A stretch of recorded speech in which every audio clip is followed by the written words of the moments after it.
Welcome. In today's video, we're diving into how you can enable new follower notifications on X, formerly known as Twitter.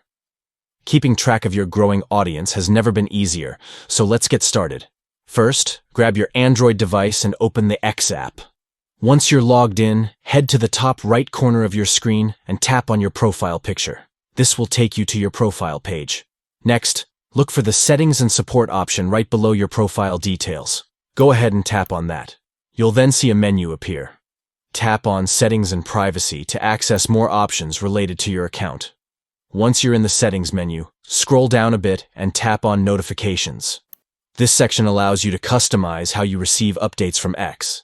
Now, let's dive into Preferences by tapping on Preferences. Here, you'll find various notification settings that you can adjust to suit your needs. Next up, tap on Push Notifications. This is where you can manage the notifications that pop up on your device. Now, look for the section labeled Followers and Contacts. Under this, you should see the option for New Followers. Simply mark that option to turn on notifications for new followers. And there you have it.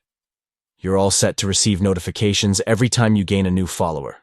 Staying connected with your growing audience has never been easier. Be sure to like this video and subscribe for more tips on maximizing your experience on X.